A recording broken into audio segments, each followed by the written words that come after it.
একবার শিলা প্রভুপাদের একজন শিষ্য, তার নাম হচ্ছেন মহাপুরুষ দাস। তিনি তার স্মৃতি বর্ণনা করছেন। তিনি প্রথম দিককার সময়ে প্রভুপাদ যখন প্রথম প্রথম এই কৃষ্ণ ভাবনামৃত সংঘ নিউ ইয়র্কে প্রতিষ্ঠা করেন, সেই সময়টিতে তিনি যেতেন। তিনি গিয়ে দেখতে পেতেন খুব একটা কেউ নেই। প্রভুপাদ একাই কি করছেন, ক্লাস দিচ্ছেন, যদিও কেউ নেই। তো মাঝে মাঝে দেখে তিনি ভিতরে আসতেন, বসতেন, কথা শুনতেন, চলে যেতেন। তবে তিনি সবসময় দুপুরবেলা আসতে পছন্দ করতেন। কেন দুপুরবেলা আসতে পছন্দ করতেন? কারণ প্রভুপাদ খুব সুন্দর রান্না করতেন এবং যারা আসতো তাদের সবাইকে প্রসাদ দিতেন।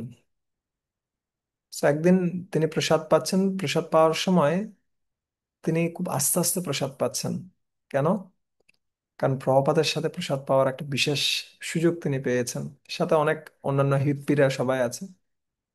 প্রসাদ পেতে পেতে হঠাৎ করে তিনি দেখতে পেলেন যে তার আশেপাশে আর কেউ নেই, সবাই চলে গেছে। শুধু প্রভুপাদ আছেন আর উনি আছেন। আর আশপাশে সব প্লেটগুলো পড়ে আছে, এখানে সেখানে উচ্ছিষ্ট পড়ে আছে, প্লেট সব পড়ে আছে।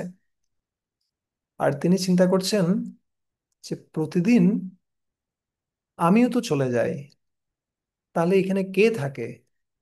কে এই বাসন কোসনগুলো পরিষ্কার করে? কে এই উচ্ছিষ্ট প্লেটগুলো পরিষ্কার করে? আমরা তো এসে সবসময় পরিষ্কারই দেখি, কিন্তু কে পরিষ্কার করে? আমি তো থাকি না বেশিরভাগ সময়ে, কে পরিষ্কার করে?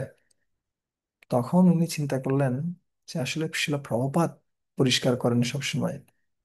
তখন উনি চিন্তা করলেন যে আজকে আমি কি করব, আজকে আমি পরিষ্কার করব। আজকে আমি প্রভুপাদকে কি করতে দেবো না, পরিষ্কার করতে দেবো না, আমি পরিষ্কার করব।